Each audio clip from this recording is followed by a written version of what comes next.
America में OPT पर रह रहे हजारों इंडियन स्टूडेंट्स पर अब आइस की नजर है। स्टूडेंट्स के लिए एक बड़ी चेतावनी आई है। यूएस इमिग्रेशन ने करीब 70,000 स्टूडेंट्स को स्क्रूटनी में ले लिया है और वार्निंग भेज दी गई है। क्यों?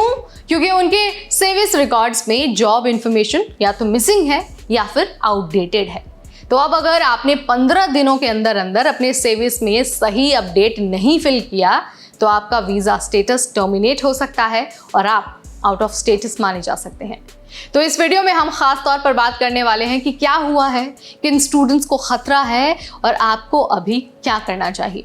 हाय everybody, you are watching NBT tech ed and I am your host Neha Upadhyay. जुलाई 2025 में यूएससीआईएस और आइस ने एक कोऑर्डिनेटेड रिव्यू किया है जिसमें सर्विस सिस्टम से उन ओपीटी और स्टेम ओपीटी स्टूडेंट्स की जानकारी निकाली गई है जिनके एम्प्लॉयमेंट रिकॉर्ड्स में गड़बड़ थी। इसमें दो तरह की मेजर प्रॉब्लम्स पाई गई है। सबसे पहली तो ये कि कुछ स्टूडेंट्स के रिकॉर्ड्स में एम्प्लॉयर का नाम या फिर जो एड्रेस है वो तो मिसिंग है। वहीं कुछ केसेस में एम्प्लॉयमेंट रिपोर्ट ही नहीं हुई है, यानी कि सिस्टम में अनएम्प्लॉयड स्टेटस दिखा रहा है जबकि वो असल में काम कर रहे हैं। इसके बाद यूएससीआईएस ने इन स्टूडेंट्स को ईमेल और फिजिकल मेल के जरिए नोटिस भेजे हैं जिसमें ये कहा गया है कि 15 दिनों के अंदर अंदर अपने सर्विस रिकॉर्ड को अपडेट करें, नहीं तो आपका स्टेटस टर्मिनेट किया जा सकता है।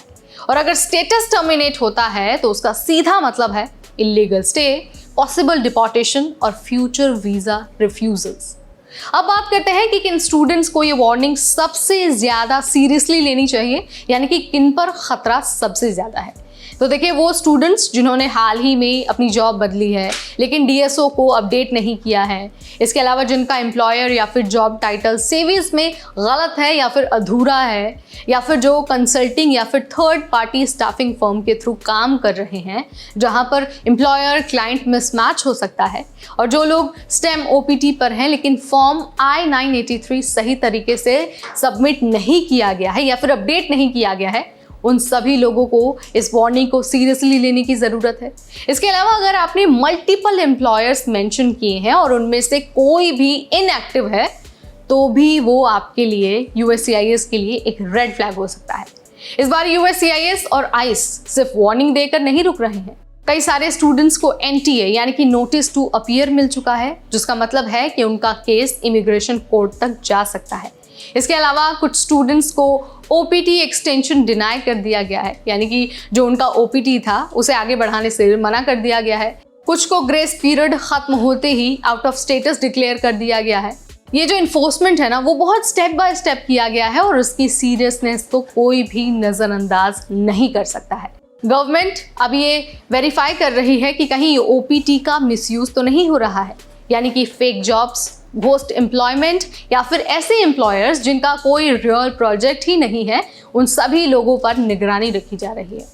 यानी अगर आप इस वक्त ओपीटी या फिर स्टेम ओपीटी पर हैं तो अभी के अभी ना आपको 5 स्टेप्स को ना तुरंत फॉलो करना है। सबसे पहले तो डीएसओ से मिलना है, अपने जो डेजिग्नेटेड स्कूल ऑफिशियल है उनसे तुरंत मिलिए और पूछिए कि आपके सर्विस में करंट एम्प्लॉयर की डिटेल्स अपडेटेड और एक्यूरेट हैं या फिर नहीं हैं। इसके अलावा एम्प्लॉयमेंट लेटर आपको तैयार रखना है। जिस कंपनी में आप काम कर रहे हैं उसका ऑफिशियल एम्प्लॉयमेंट वेरिफिकेशन लेटर आपके पास होना चाहिए। इसके अलावा फॉर्म I-983 रिव्यू करना है, यानी अगर आप स्टेम ओपीटी पर हैं तो I-983 फॉर्म में जो भी ट्रेनिंग प्लान दिया गया है आपको उसके बारे में जानकारी हासिल करनी है और आपको ये भी नोटिस करना है कि आपका जो इन्फॉर्मेशन है वो आपके एम्प्लॉयर से और आपके जॉब टाइटल से मैच करता है या फिर नहीं। इसके अलावा बहुत ज़रूरी है कि आप अनएम्प्लॉयमेंट डेज को भी ट्रैक करें। ओपीटी पर मैक्सिमम 90 दिन और स्टेम ओपीटी पर मैक्सिमम 140 डेज का अनएम्प्लॉयमेंट रिकॉर्ड अलाउड है।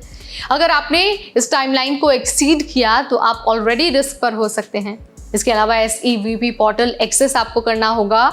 अपनी एम्प्लॉयमेंट डिटेल खुद लॉगिन करके वेरीफाई करना है और आपको चेक करना है कि क्या सही इन्फॉर्मेशन दिख रहा है और क्या इन्फॉर्मेशन आउटडेटेड है या फिर गलत है। तो देखिए, ओपीटी एक शानदार मौका है लेकिन इसका मिसयूज या फिर जो नेग्लिजेंस है वो अब भारी पड़ सकता है। यूएस इमिग्रेशन अब पहले से ज़्यादा स्ट्रिक्ट हो गया है और ज़्यादा डेटा ड्रिवन हो चुका है। आपकी एक छोटी सी गलती जैसे कि गलत जॉब टाइटल या फिर मिसिंग सुपरवाइजर नेम आपकी पूरी की पूरी वीज़ा जर्नी को रोक सकती है। इसीलिए अगर आप यूएस में हैं या फिर यूएस जाने की प्लानिंग कर रहे हैं तो इमिग्रेशन कंप्लायंस को हल्के में नहीं लेना है। यहाँ पर मैंने आपको सब कुछ बता दिया है कि कैसे ओपीटी और जो सीपीटी वाले कैंडिडेट्स हैं उन पर अब नज़र रखी जा रही है, और ये भी बता दिया है कि इंडियन स्टूडेंट्स के लिए जो ज़रूरी चीज़ें हैं वो क्या हैं और किन बातों का ध्यान रखना चाहिए। आई होप अब आपके सारे डाउट्स क्लियर हो गए होंगे। वीडियो अगर आपको पसंद आया है, इन्फॉर्मेटिव लगा है तो इसे लाइक और शेयर करना बिल्कुल ना भूलें। Immigration, visa, deputation, work abroad और स्टडी अब्रॉड से रिलेटेड हर छोटा बड़ा अपडेट आपको मिलेगा NBT TechEd पर।